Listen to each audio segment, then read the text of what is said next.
promising, because that would have been really surreal. I'm not sure how long we would have carried on that for. So I can't remember where I got to, but tonight is really about women sharing their stories and inspiring each other. And one of the things that inspired me to set up Joyriders was that all the women I met in this area all had their own unique story to tell. So we have many women who are now part of the Joyriders network who were facing issues like housing issues, immigration issues, domestic violence, women who are single parents, women who've got, you know, all kinds of difficulties, and many, you know, struggling with multiple children and really not giving enough time to their own needs. And I felt that one of the reasons that I developed breast cancer was because of neglecting my own needs in favour of other people, not having enough me time or enough time to myself.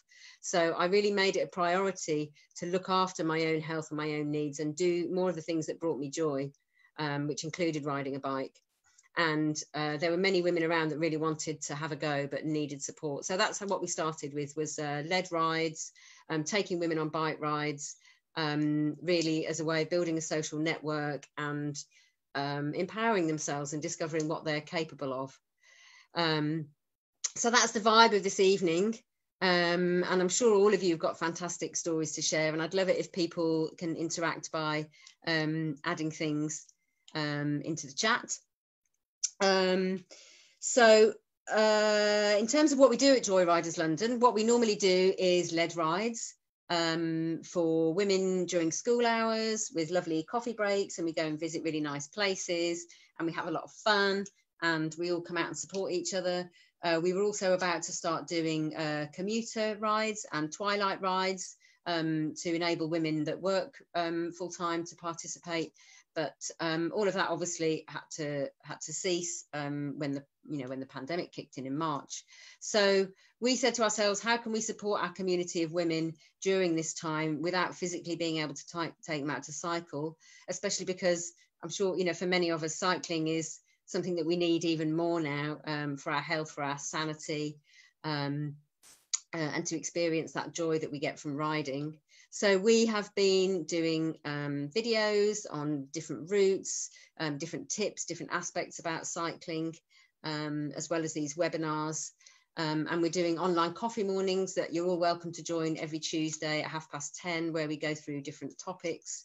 And the idea of that is to recreate the ride coffee stop without the actual bike ride. And hopefully we will all be able to actually ride together at some point in the not so distant future. Perhaps not if you guys are in, like, you know, Ireland and Scotland and different places, but certainly for those of people who are in East London. Can we just test out who knows how to use their hands up button? You know, if you go to, I think it's under participants, next to your name, you should have a raise hand button. So I'm putting my hand up now. So if you guys know how to do that, just put your hands up. So it's clicking on participants and then that's it, raise hand and lower hand. Okay, great. So before we start, let's just see how many women have at some point challenged themselves to step outside of their comfort zone through cycling. If that applies to you, put your hand up. Doing something you were a little bit scared about. That's good, great. That's most people. Okay, and the ones that haven't, hopefully will feel inspired to by the end of the evening. Okay, great. So I'm now going to introduce our first guest, who is Aneela McKenna from GoWhere Scotland. She's a mountain bike guide, coach. She's a partner of GoWhere Scotland with her husband, Andy. She's also diversity, inclusion and equality manager for the Scottish Parliament. And she's got a lot of experience in cycling. She's a very inspiring woman. And yeah, maybe you'd like to tell us a little bit about yourself, Aneela. Would you like to start by telling us, if I unmute you, or Mariam, can you unmute Aneela? Because I can't do it. Or maybe you can unmute yourself. It's not letting me do it. There we go. Aneela, can you tell us how you got into cycling in the first place? Yes, hello everyone, how are you? We're really delighted to have you joining us this evening. Hi. So yeah, you were talking about who inspires you.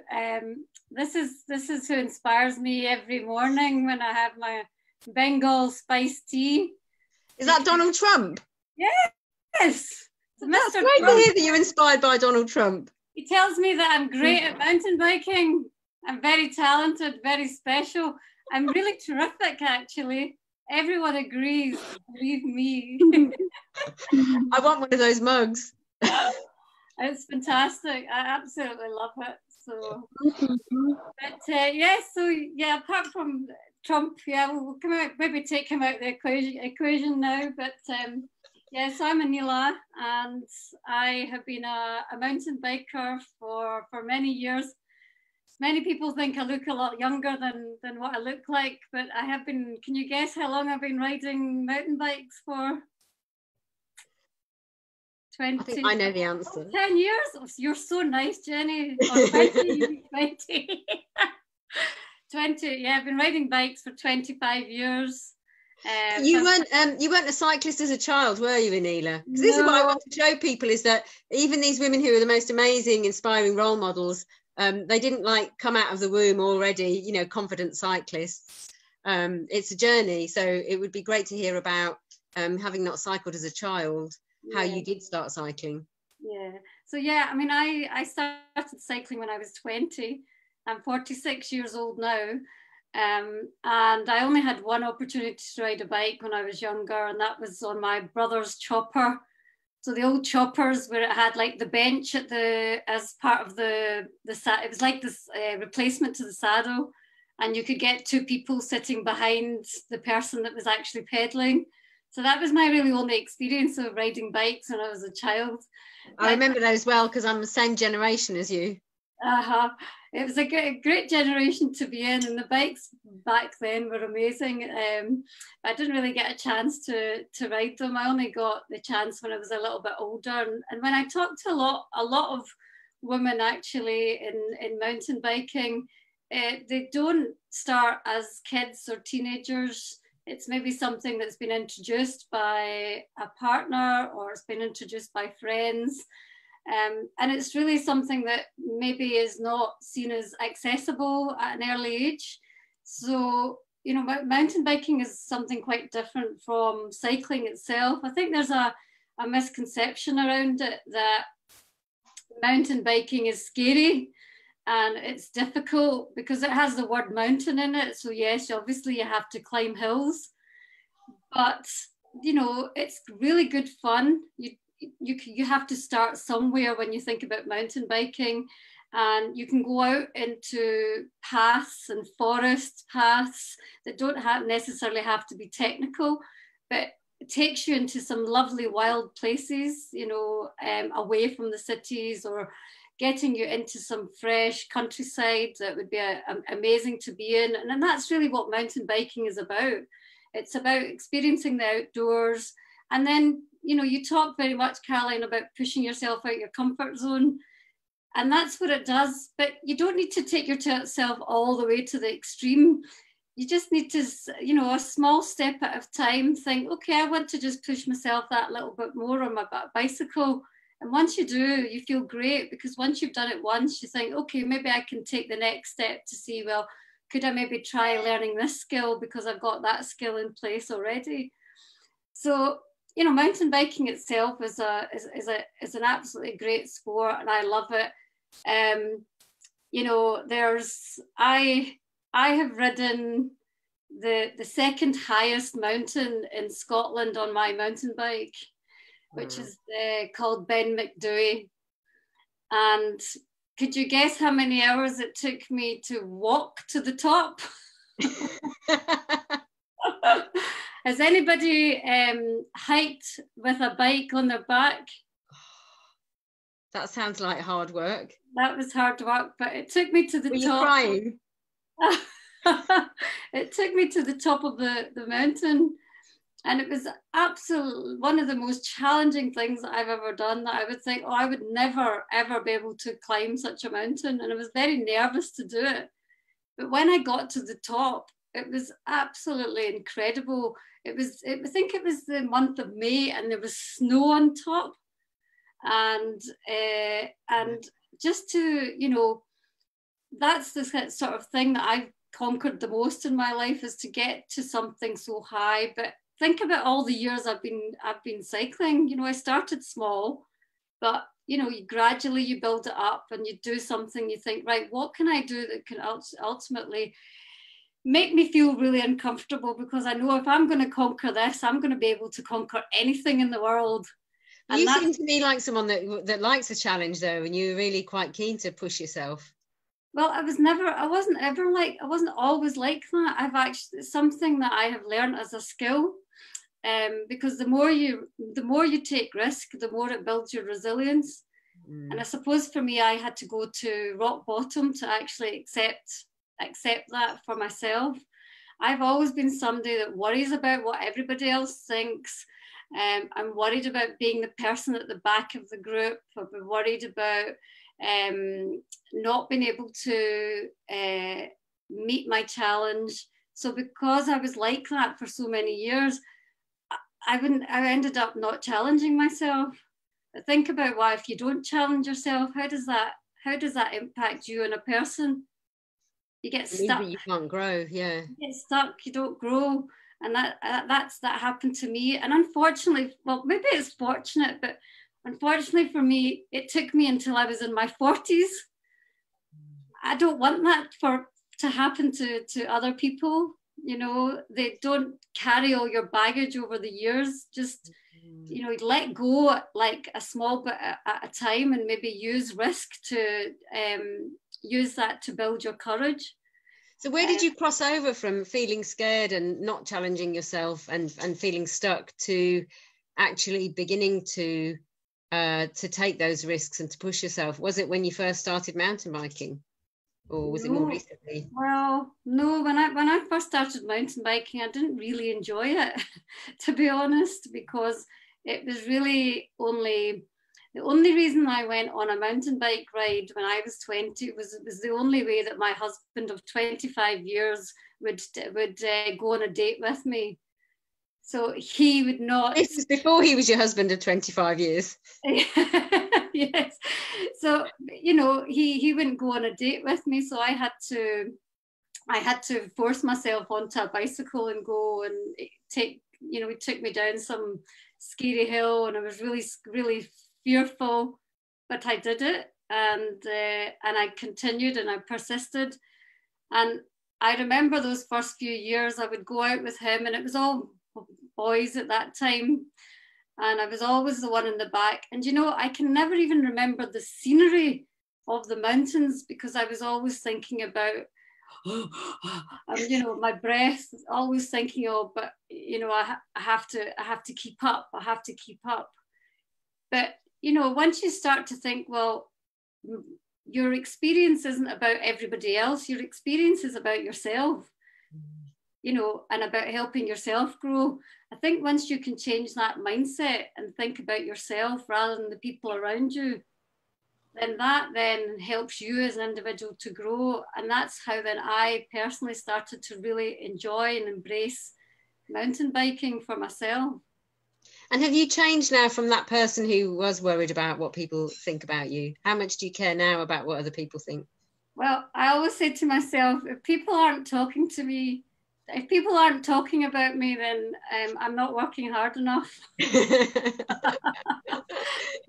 one of the things that I found really interesting, you talked about how in other interviews and articles that I've read, you talked about how you'd had a difficult upbringing in a violent household, and you wanted to live a better life than the life your mum had experienced, and that all of that kind of came to a head in 2017, and you kind of sought to heal yourself by going away on your bike round the Orkney Islands and the Hebrides solo for a month. Is that right? Yes. Yeah, and I think what I was referring to was, you know, the baggage that I have kept all these years.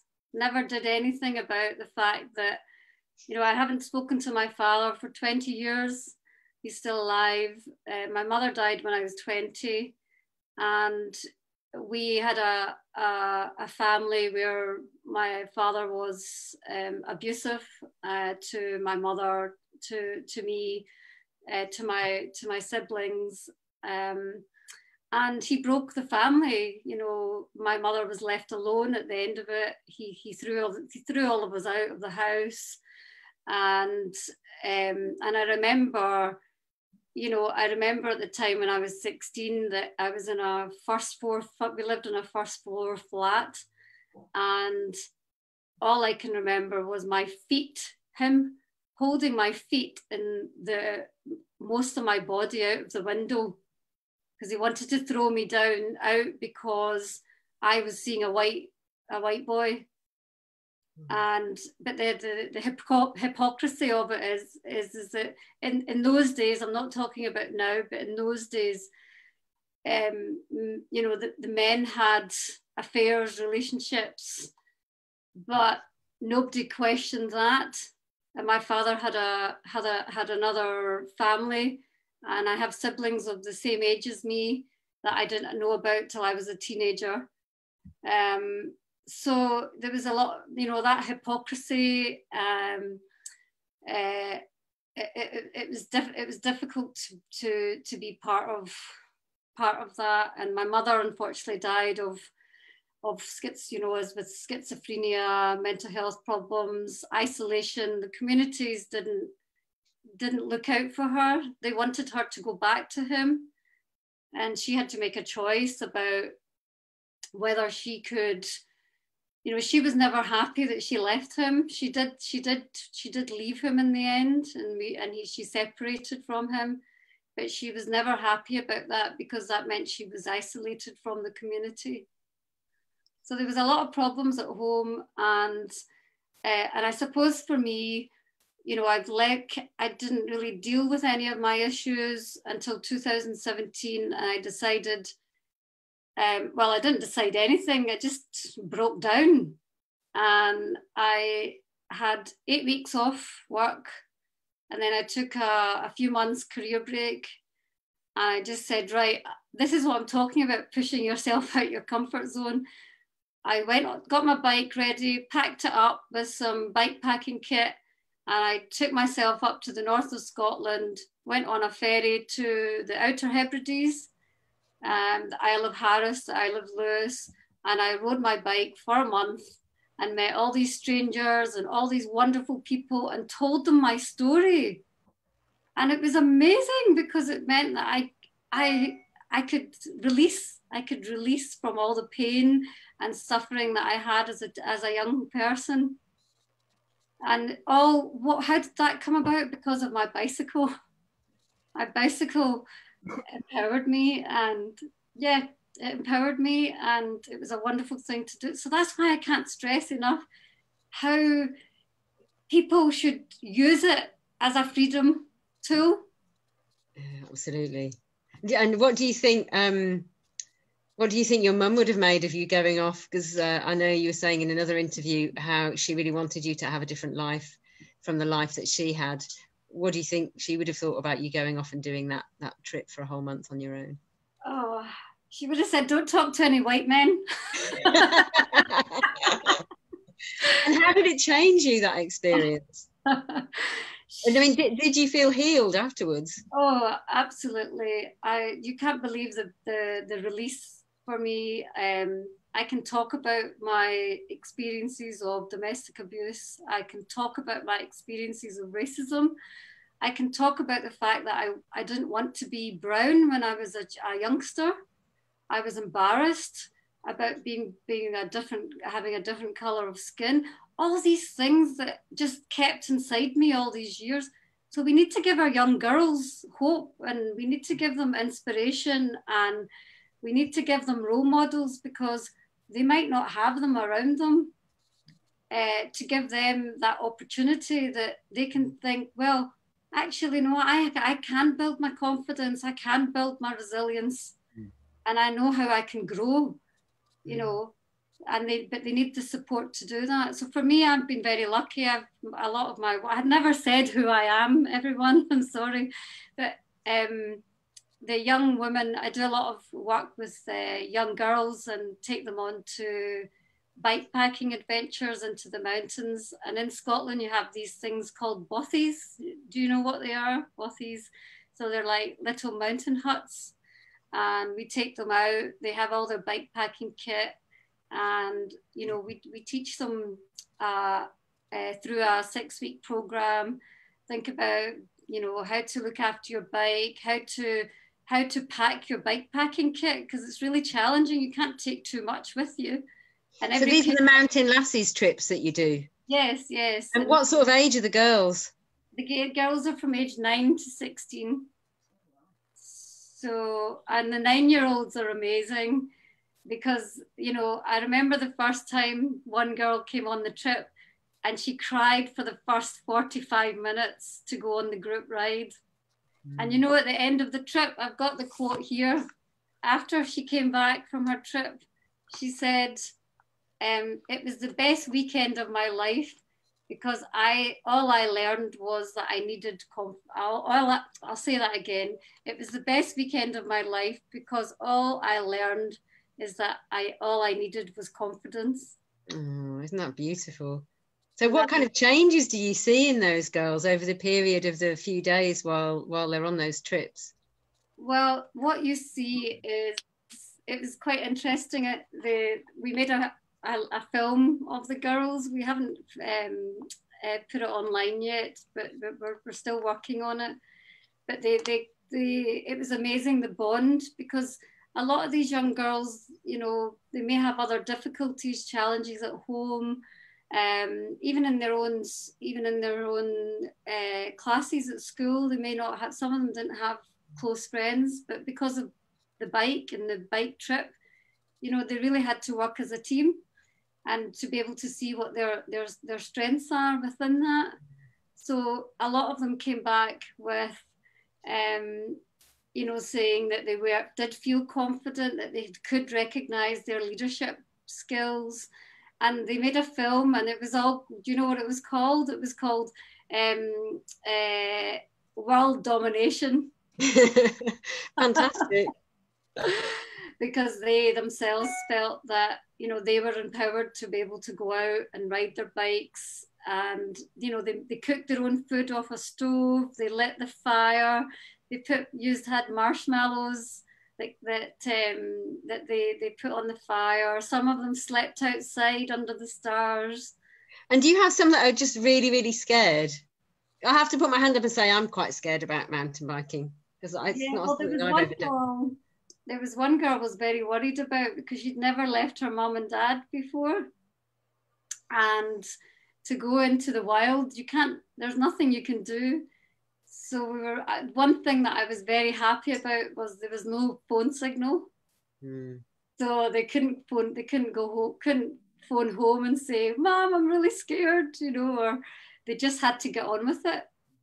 And it was incredible to see the difference in them. Some of them went on to do some leading. The older ones took on a leadership cycling course. And that's great, because you're one of the few women that's qualified as a mountain bike leader, isn't that right? There aren't that many.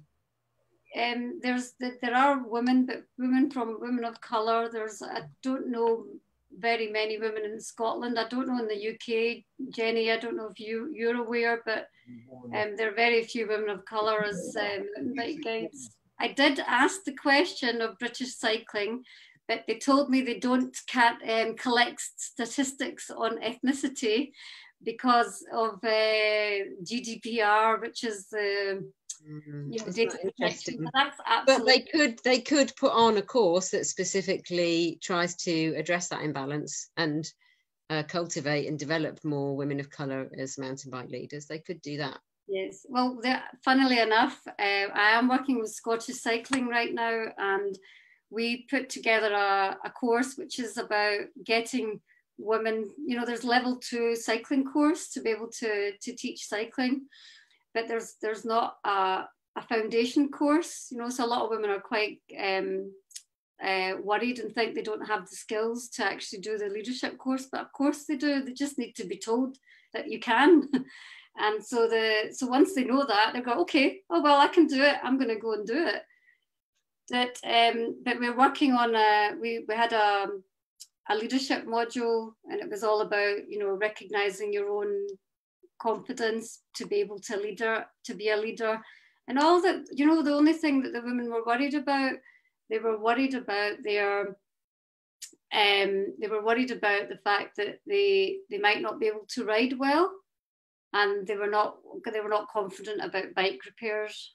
And this absolutely resonates with my experience as an instructor and ride leader, and actually all the other sort of community instructors and ride leaders we have here, that women just lack confidence to such a huge extent. And we're not talking about, you know, mountain biking, or we're talking about really just like trying to gently get people to ride in the park and balance. And a lot of women are absolutely terrified, and just doing that is really pushing them outside their comfort zones if they've never really done anything physical before. Yeah, and it's really, I think it's hard for some people to imagine those barriers. Actually, there was a comment made by we had a radio feature, Joyriders London was on BBC Radio London today, talking about the work that we've been doing to support women to cycle during the COVID crisis. And the presenters, who I imagine were two white men, were saying it had never crossed their mind that there were barriers that women faced. And the same comment was made by someone who asked me to do a talk for Sustrans recently, that he hadn't, as a white male, he hadn't ever thought that there was that idea of, you know, you need to see it to be it, that you wouldn't want to attend a cycling club if you couldn't see anybody there that looked like you. And I think it just shows how those barriers, you know, they're invisible to some people. They're completely oblivious that those barriers are even there. And I think that's what we really need to raise awareness of. I mean, what do you think of the additional barriers that women of colour face in mountain biking or in other aspects of cycling? Yeah, I mean, I think what you just said there, you know, I think the rhetoric is starting to change though around, you know, people of colour and cycling. And I think because Black Lives Matter has had a significant impact, and we're now looking at, you know, being not racist is not enough. You know, how many times as people of colour that are on this group, you've heard somebody say, oh, I'm not racist, you know, I'm not racist. But, you know, reality is it's not enough. The rhetoric and the narrative is about being anti-racist. And that's becoming much clearer and more sort of widely embraced, isn't it?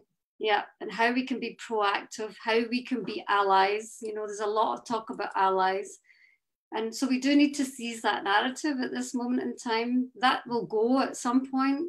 But people like yourself and Jenni, and, you know, here is the opportunity to actually make a difference and make people of colour and women of colour, because women of colour have different issues to people of colour, and make them visible and show their presence and show their potential. Because, you know, we think that, oh, there's people not out there, but of course there are. And if they're not there, help them get out there and find out what cycling is all about. You know, when I was a youngster, I didn't know about the countryside. I lived in the city. My mother and I went to the park and we had a look, you know, we'd sit and have a picnic, and we went to the swing park. And that was all I knew. That was all my mother knew. But if somebody had told me that there was a countryside that we could go out and go on a cycle path, think about how my life would have been, you know, if I had that opportunity then. And that's why for me it's very important to give other people that opportunity. So women of colour do have different experiences from people of colour. You know, I saw a magazine recently about diversity, but it was predominantly men of colour on that magazine. So we need to be very careful. But the more voices we have, it'll be more powerful in terms of what we're trying to change. Because the point is we're just trying to make it the norm. Yeah, it's not the norm now. Women of colour are not present we just want to make it normal. We don't want to have the conversations. We just want to see women out there with potential. You know, somebody said to me the other day, but, you know, how do we get people of colour? If you've got a woman and you say, I'd like you to go on a photo shoot for a bike magazine, you know, you can ask because, well, we don't have many women, but they thought about, well, women of colour, how could you ask that? You couldn't say, oh, I'm looking for a woman of colour, because you have to recognise that people need to be seen to be equal, or need to be given that opportunity, because they're not at that level playing field. The issues are still very sensitive, and you know, we have to see people grow through this. Like for one of the things for me is that I'm sponsored by a few brands, and including Juliana. There was a time when I may not have had a lot going on in my cycling career, but they gave me a step up. You know, because they took me on, they recognised my potential, and it's amazing what I've done. I've, you know, been able to do since then. Yeah. So in a way, you know, there might not be people out there, but you can look at people that have that potential and ability and help them thrive, help them grow. Absolutely, yeah, and shine a spotlight on them. Yeah. Oh, thank you, Aneela. I could talk all evening. I've got so many questions, but I want to make sure that we bring Jenni in now. And then we've got time for questions afterwards, and you know, anything that you guys would like to bring up in addition. So I really appreciate you sharing all of that, Aneela. It's really powerful, and I think it will resonate with a lot of the women that participate in our rides, especially what you were just saying. We have loads of families who never knew that the River Lee was there, never knew the marshes was there, and it's just like a mile up the road. And until we take them there on rides, you know, we had a family bike ride of like 50 people, mostly Asian families, and virtually all of them had never been to the Lee Valley before, despite it being on the doorstep, for the same reasons that you were just saying. So without further ado, so Jenni Gwiadowski is the founder of London Bike Kitchen. She hails from California, and she set up the London Bike Kitchen because she wanted an accessible space where she could fix up a secondhand bike she'd bought, and she couldn't find anywhere suitable. There wasn't anywhere like that existed, so she thought, right, I'm gonna set one up. And Jenni's also involved in the Women of Colour cycling group along with Aneela, so it'd be great to hear a bit more about that. So Jenni, can you start by telling us how you first got involved with cycling? Oh, I was really lucky. We had bikes when we were kids, but growing up in America, which loves the car, the minute I turned 15, I just started driving. And it wasn't until I went to teach English in Japan that my school, I was 24 at the time, my school gave me a bike, and I was like, what am I going to do with this? And I will never forget the first day I got on the bike. It's something called a mamachari, which the Japanese like to mash words together, like Pokemon is pocket monster. So mamachari is mama chariot. So it's a bike for a mother, and it's very upright and Dutch, and it's got baskets. And I have to give a shout out because we've got Mamachari Bike Shop here in Waltham Forest. Yeah, that's where they got the name.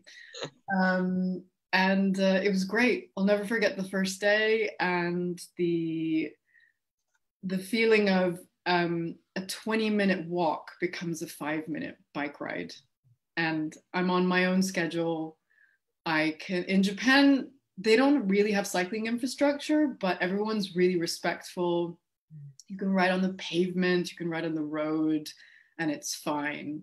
And it wasn't until I moved to London in 2007 that this identity of being a cyclist became really cemented, because unfortunately we really have to fight for our place on the road.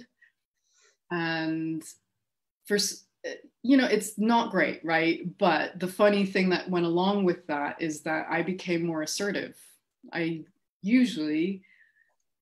quite shy. I won't raise my voice. I don't like to talk unnecessarily. And because... You're an introvert by the sounds of it. Yes, very much so. But cycling forced me to make my presence felt. That was the only way I was going to be safe. That's the best way to make sure that a driver sees you, is to put yourself in front of them. And so I became very good at yelling when maybe someone walked out in front of me, or, you know, using my full arm length to signal. And all these things suddenly started to make me just much more confident as a human being.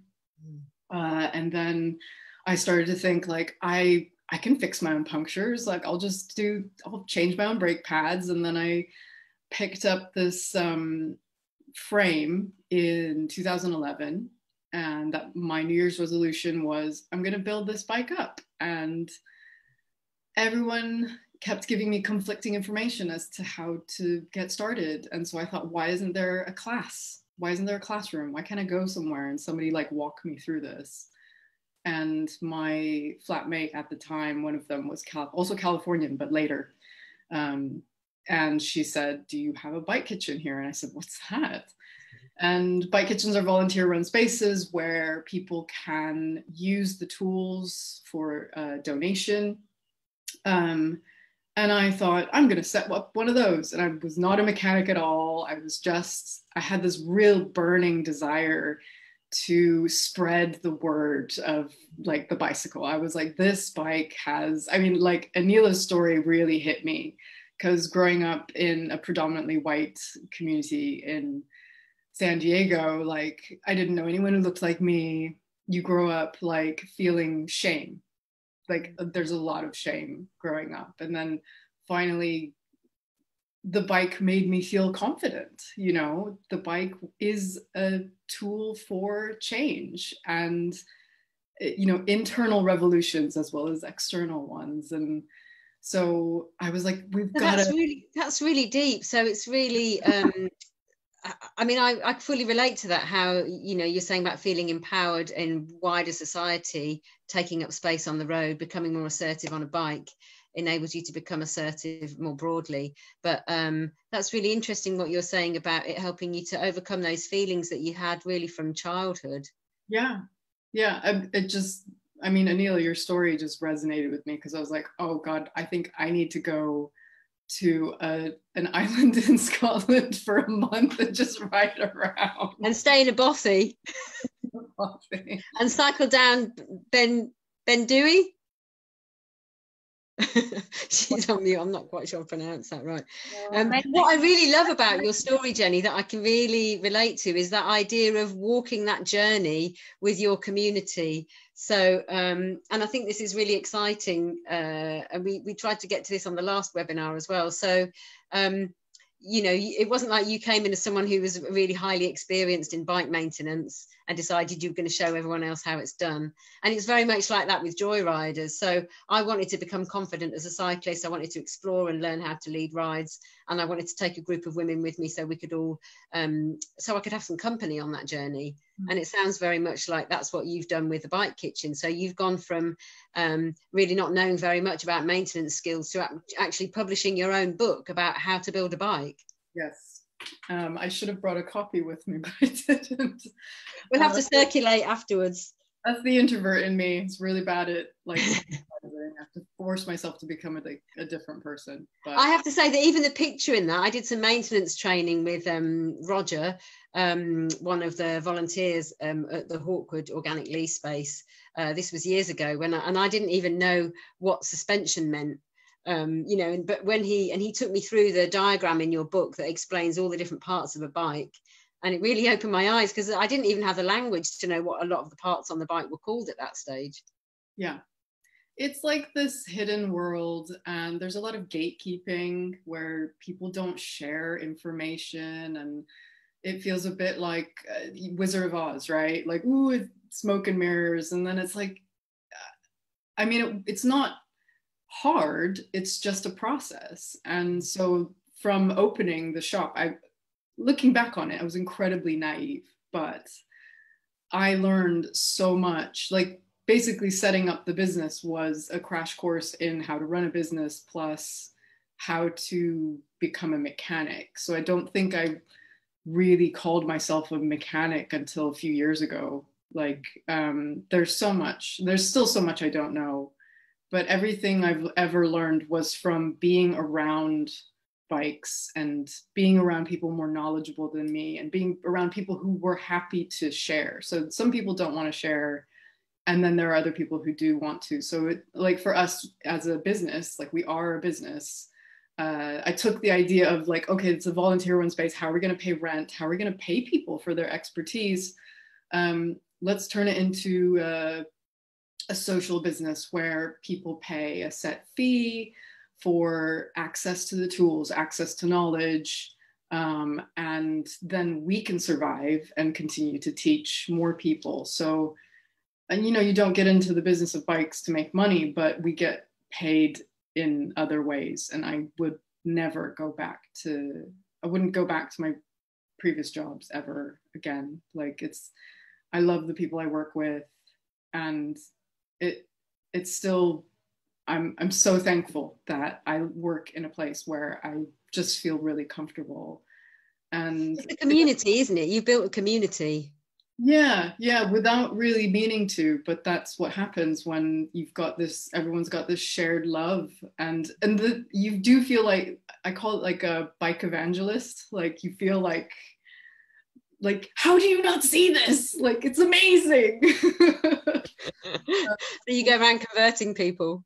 You try, yeah. What sort of feedback do you get? So with the women and gender variant nights that you've been running that have been so successful for a number of years, what sort of feedback do you get from people, and how do they say the experience is different from perhaps if they've been to other spaces like that, or just from going to bike shops?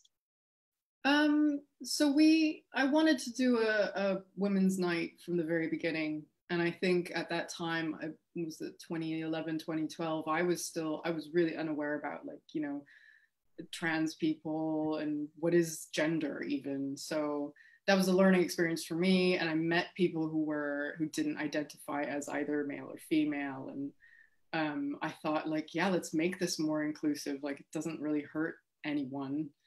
And initially at the beginning, there was some kickback from people who said it was discriminatory, and that's when I started to do work on what is positive discrimination then? Like why is it good to kind of separate off for a bit, and understanding that it's, and I use this word a lot, it's a stepping stone. It's not meant to be a separate group. It's just a long cut. It's not a shortcut.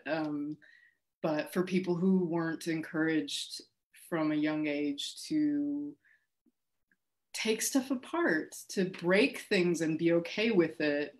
We live in a culture that really devalues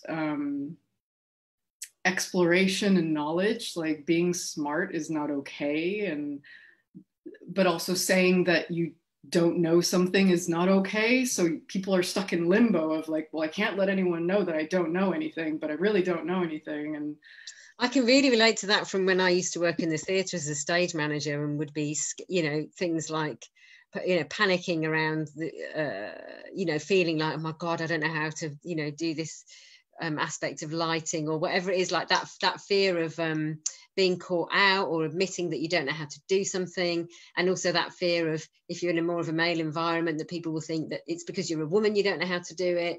And having a supportive space where you can admit to not knowing something and not worry about asking a stupid question, I think makes all the difference. And that's really important. And that's something we emphasize across the board, even in the regular workshop and classes. And even we do repairs now because of COVID, we can't do the in-person classes, but in our repair workshop, whenever we would communicate with a customer, we send them a full-on email describing everything that's going on with their bike. And we don't want to, just say, pay us 250 quid and not explain why. So with the WAG group, it was slow going at first. I'd say for the first year, very few people came. And then finally we kind of figured with Londoners like to make lots of plans, but only commit to one thing. So, like booking on loads of webinars and then not necessarily taking part. Like you were saying, you get 40 people booked on a webinar, 20 are going to show. It's about half. So it was the same with us. But finally we got into a rhythm and we had a set schedule of like topics that we cover, and having really great volunteers for that is actually vital, and actually made me realize how if you are a volunteer run organization, you are only as good as your volunteers. And you have to really value them. And sometimes that means maybe paying someone to do that work, because then they leave and then you're like, oh, we can't do this anymore. And then, so in 2018, and this had been kind of brewing for a year or so. I'd been talking to Aisha McGowan. Some people might know her. We've interviewed. So Aisha McGowan is aiming to become the first African-American racing competitive racer. I think she's on Team Live. Oh, I can't remember the name. She got signed and then COVID hit. And so she's like, well, I can't race now. She's worth following on social media. Yeah, she's very inspiring. But we had luckily been able to interview her for the Wheelsuckers podcast, which I do with my friend Alex. We've interviewed her twice and we've talked about some of these things like barriers for women of color to get into cycling. And she said like, oh, they'd looked for a group like that in London, because that's kind of like your first port of call. I think if you're visiting a city, it's like, well, this would be the quickest way to reach people who are in my demographic. And there wasn't one. And she was like, you should start one. And I was like, no, maybe. I think it's going to be a lot of work. And then there was an article that came out in Galdem magazine about like, where are all the Black female cyclists? And me and Jules just kind of looked at each other and was like, okay, let's just do it. And this is Jules Walker, Lady Velo. Yes. No, I'm hoping to get her on one of our webinars. There, I see it on your bookshelf. Yeah, really enjoying that. I would really recommend her book, actually. Really good especially for inspiring beginners to get on their bikes again. Yeah, and again, showing that everybody starts somewhere, and she talks about being, nervous and wobbling and not knowing what she was doing. Yeah, showing that everybody has to start out on their journey. So I think that's really reassuring. Yeah. So what's happening with the Women of Colour cycling group now? Do you want to? It used to be, I think over 2019, it was just, we met up once a month and it was just chatting on WhatsApp. And then when George Floyd was murdered and the Black Lives Matter movement kicked off, like that kickstarted us to be like, okay, let's take this to the next level. Let's become an organization. Let's become a charity. Let's try to go national. And so now we're going beyond London into the regions as well. Yeah. So that's how I found Aneela and I grabbed her. I was like, come join us. And is there a Facebook group? There is, yeah. If you search women of, I think our @ is WCCG_UK. Fantastic. I think if you type that into Facebook, that shows up, but we're more active in our WhatsApp group. But there will be a website soon and like probably a forum, members forum inside. And we found for Sister Moz Mahmood, I don't know if she's on the call this evening, from Peterborough, set up a Muslim Women Cyclists Facebook group, and that's really grown over the last few months. And it's great for women to just pitch up on there and say, is there anybody else in Manchester? Is there anybody else in, this part of Surrey or where they live? And women sort of starting to meet up and go out and support each other. And it's great. We have people like Khadija Diggs, who's an American, top triathlete on there, which is fantastic. And so it's a really good way. It's a really good way to network and for women to find those connections. Yeah. And it's funny because people question the group's existence, but the biggest point of feedback we've gotten from everyone in the group is that I don't feel lonely anymore. I don't feel like I'm the only one who has dark skin in my cycling club. Like and it doesn't mean that they leave their cycling club. It's just they're doing both now, and they're able to share their experience with other riders, and people give each other tips, and it's really. I think Francis Kay from the Black Cyclist Network described it really well in a video of his that I saw recently, where he talked about why he set up the Black Cyclist Network, and he was saying that when people are joining, you know, this is kind of quite serious cycling clubs. He was saying that when people join and you're already a bit of an outsider, you're not quite sure about if you've got the right bike, if you're going to be fast enough, you don't know the etiquette of riding in a group. Like there's a whole sort of language that you don't know that's already quite intimidating. Mm-hmm. And he was talking about like an added barrier of the worry that people will think that you can't do it because you're a woman or because you're black. You've got that sort of additional barrier there that's compounded. And that, you know, the Black Cyclist Network is a kind of stepping stone, like you were saying, with the Women and Gender Variant Night. So people are able to build their confidence in a group where they feel more comfortable, and then they've got the confidence to go out and join, you know, the mainstream clubs. And that, interestingly, people have commented underneath that YouTube video saying that they had previously thought, why is there a need for a separate group? And it had actually helped them to understand why that need is there, because again, for people that don't have those barriers, they don't see them. Very true. Or acknowledge it. Yeah, hopefully I am hopeful that things are changing, as slow as they are. Well, partly due to the amazing work that you two and women like you were doing. Let's see how we're doing for time. It's about 8 o'clock, I think. Shall we have Marion, would you like to let us know what questions have been coming up in the chat? I did see that somebody has asked when sessions might be able to start up again in some sort of socially distant. Well, the first question we had was actually from Alison to Aneela. Well, she wanted to know how you sign up young women and how do you connect with them, because she's thinking to ask to sign up teens on a cycling group herself.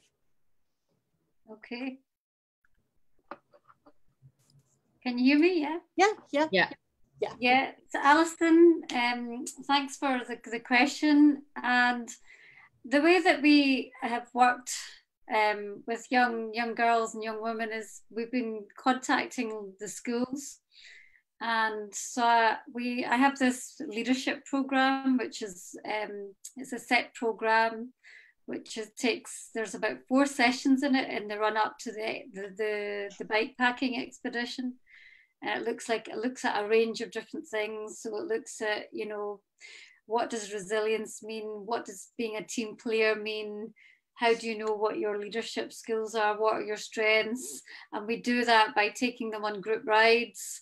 You know, we do maintenance with them.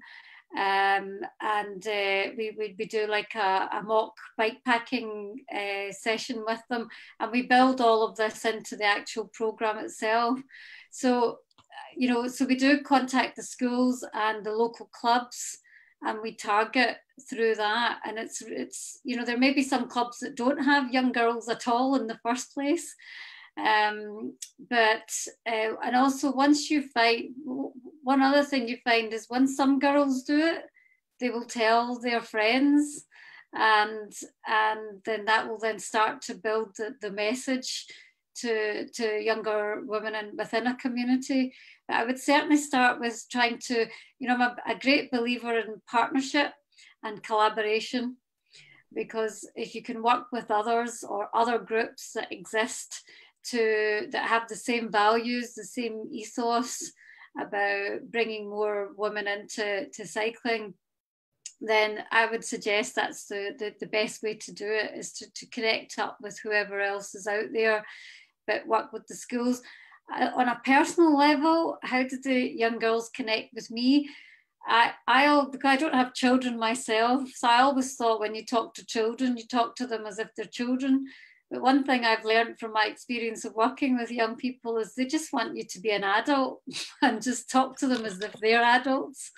And I found that has been very, very, that's been easy for me to engage with the young girls. But it's also showing them that I'm not the leader, they're the leaders. and they have to work it out for themselves as we whatever task or activity we do. So it is getting them a little bit out of their comfort zone and doing something. So so yeah, that's my advice. So working with clubs, working with the schools, and yeah, just being an adult and being yourself with them, rather than teaching them being like a school teacher, or being like a kid yourself. I'm just having a quick look at the chat. There's a very simple one. Alison says, Jenny, show us your t-shirt. Let's have a look. Beautiful. London Bike Kitten. So London Bike Kitten has fantastic, really funky, brilliant merchandise, caps and all sorts. So all available in some lovely shades. I believe lavender, lemon, some really nice pastel colours. What else have we got in terms of questions? Joy Riders, who lives in New York, was asking what is the latest availability of inventory in bike shops yet here due to coronavirus, as there's very little available there, and there's high demand in New York City, plus halting of supply chain from Asia contributing to shortage there. And I think it's very much the case here as well. I think a lot of more people, they started to buy bikes, they started to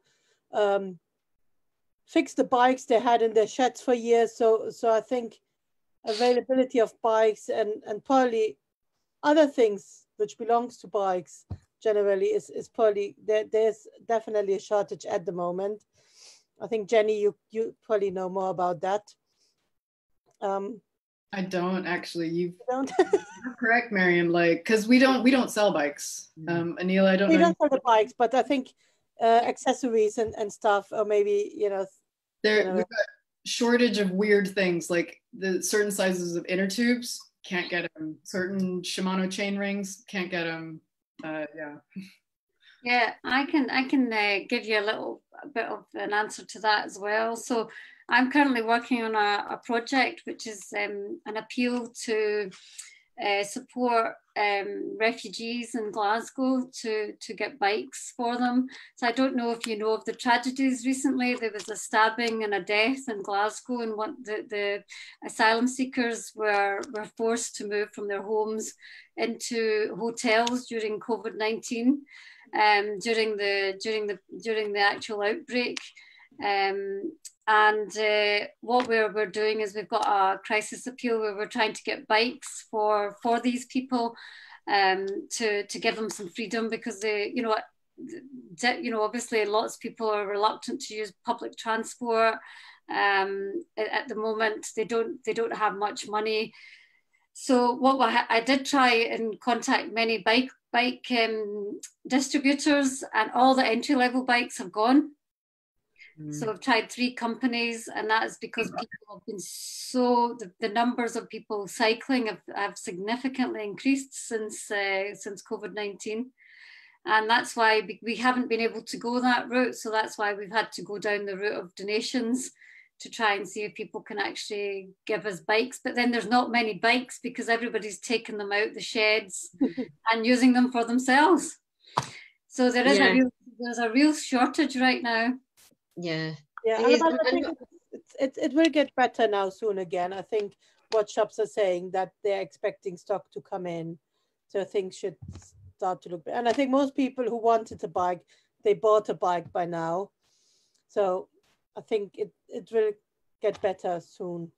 Jenni was asking, no, Nadia was asking for Jenni. Do you know when you will be doing socially distanced in-person classes again? It's a very good question, but the short answer is I don't know. Our workshop, the teaching space, the usable area is about 2 meters wide. So, and the depth is maybe about 5 to 6 meters. So it's a very long, narrow space, which makes it really difficult to, socially distance safely for people. We are currently applying for a grant that would help subsidize if we did smaller classes. So usually our teaching ratio is 4 to 1, and we'd bring it down to 2 to 1. so that we could make sure that everyone is can stay a decent distance apart, and also pay for PPE, and we'd have to buy like thermometers and Yeah, so you definitely need all the equipment funding and all the risk assessments. It's quite an undertaking, isn't it? We didn't make the round last week for this grant, so fingers crossed. We've been put back into the pot again, and then they're gonna shuffle us, and maybe we'll make the cut this week. Or is that the London Community Response Fund? No, this is another one. Power to Change. Fingers crossed that it comes through. I was wondering, in a similar way we talked about the mountain biking, how becoming more adept and more confident and more able at bike maintenance, how that in particular empowers women, how it's empowered you and how it's empowered the women that have come to, you know, that you've worked with over the years through the Bike Kitchen. I think it's the element of surprise. You've learned that, oh, I didn't think I could ever change a brake cable before. Like, what else could I do? And so it's helping you realize that you've got these skills inside yourself. And like, some people are just natural, like really good with textural learning. Other people learn in different ways, which is why we try to incorporate different ways of teaching into the classes to reach those different people. But then like I meet some women, like I watch them work and I'm like, you should be a mechanic.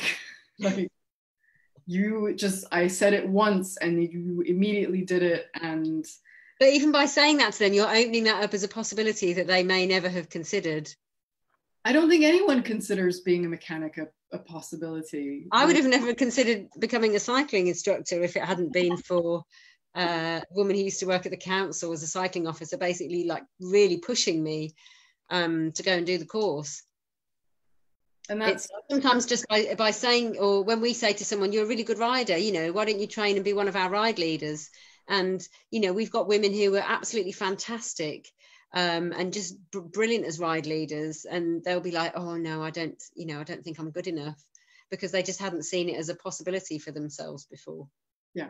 And I think women naturally, we're always like, we're kind of trained to, what's the right word?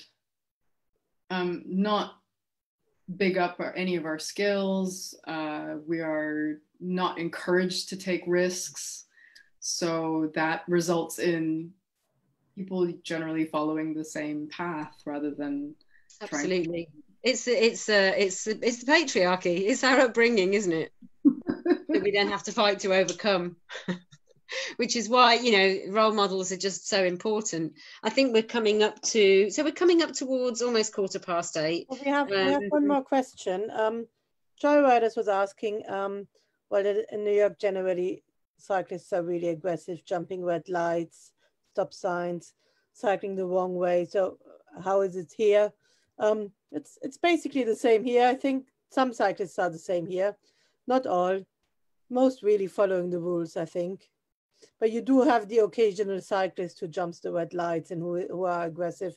But I think it's also the way how different road users see each other. We always see our own position, but we don't like to see things from other people's perspectives. So I think it's. I know some cyclists, they jump the red lights because they think it's a safe thing to do. Not from my perspective, but they think it's the right thing to do. It keeps them safer. They're not jumping the red light. So I think it's the way you think and the way you grow up and with what people you socialize to an extent as well. Yeah, I think you have all types of cyclists here, and some are really aggressive and some are really, you know, really nice cyclists. I think overall, people are just people, aren't they? Whether they're on a bike or a mode of transport. So a person on a bike is not necessarily thinking that they're representing the image and the reputation of all of the cyclists. There might be someone who's just not very considerate, whether they're driving a car or riding a bike or walking or whatever they might be doing. Because it's a pedal-powered thing. You don't want to stop. You know, you want to keep going, because if you stop, you have to keep going again, which is really hard. So I think that's why cyclists especially, don't like to stop. Yeah. Can I just add to that, that infrastructure plays a huge role in how people act in their environment. So if you don't build infrastructure for cycling, people are just going to make up their own rules. So if people started making segregated cycle lanes and made it safe, then I'm not going to jump red lights. Yeah, no, that's really true. And I think here in Walton-Forest, we do have a lot of segregated cycle lanes. But what I've noticed is that often the more timid cyclists do use the cycle lanes, and the more aggressive cyclists are still on the road, and they're still jumping the red lights. But let's just coming back to the topic of empowering women through cycling before we wrap up. What's next for you, Jenni and Aneela? Where do you see things going? What are your ambitions for the next couple of years, and how do you think wider society can really help to reduce some of those barriers that are there, preventing people, women and people of colour and people that experience barriers to cycling, given that those are exacerbated now through the greater sort of social and economic imbalances that we've got, and the particularly when it comes to transport and people that don't have cars and being much more limited to get around. How can we address those increased barriers and support people to overcome them? You're on mute at the moment, Aneela. Yeah, that was a lot of questions in one. Yeah, perhaps it was, but you can pick any part of it. What am I doing in the future, and what something about barriers as well. But I think for world domination, like your girls in their film. Well, world domination on tour. That's my final words. women taking over the world and riding bikes. But no, I think for me personally, I'd like to focus on leadership and getting more young girls out there and women of colour to realise their potential through cycling, and how that in itself can be transferable to your everyday life. I think that's the message that I want to end on, and that's the only thing that really drives me to encourage people to get out there and do it. And so for me it's about thinking about these programs for young girls. But we have the challenge, obviously, through COVID-19. We've not been able to run our mountain bike tours this year, and we've not been able to do as much as we would have liked to. We had so many plans. We had a young girls teenage festival in June. I was taking women to the north of Scotland. I had, there were just so many activities that didn't happen this year. So I'm taking this opportunity to reflect and to do things bigger, better, greater next year. Fantastic. Can't wait to see where that takes you, Aneela. Thank you for sharing your story and for sharing all of that this evening. And what about you, Jenni? Have you got any closing things you'd like to add, or response to my 2-in-1 quite long question? I'm having trouble focusing on tomorrow, so I don't know what the future holds. I'd like to do more, would like to write another book, would like to pick up the podcast again, but man, one day at a time. So unfortunately, and I want to do more. Basically, I think my personal goal is kind of like democratizing bicycle maintenance, because I just feel like there's this base level of maintenance, and I think people are. Miriam, you're doing a maintenance coffee next week. That's right, yeah. And we've already got 45 people booked. This is next Tuesday's coffee morning. Yeah, it's on Tuesday. It just shows how people really need that information. Yeah. Well, it's for everyone, just to know. It's Tuesday, 10:30 in the morning. Just general bike maintenance, how to keep your bike going and avoid to take it too many times to the bike shop, really. And it's just the basics. And for more in depth, obviously, there's the whole online library that's available through London Bike Kitchen, and the Wheelsuckers podcast. So that's been put on pause at the moment, but people are still able to go and listen to the library of those by signing up to Wheelsuckers. We have a website now, but it's wheelsuckers.com. But also we're on like Spotify and iTunes and all those things. So fantastic. And before we wrap up, it would be great if the women who are still with us, if you can just put a word in the chat letting us know what you thought of the evening. That would be fantastic. Any feedback that you've got. And we really want ideas from other topics people would like to see covered, or if you think, oh, that is this amazing, inspiring woman in cycling, I'd really love to hear more from her. We can try and get her, whoever she is, for one of our future webinars. We're going to be doing these monthly. So yeah, please let us know. Someone's just asked, Abby has just asked for the link for signing up for the Tuesday coffee morning.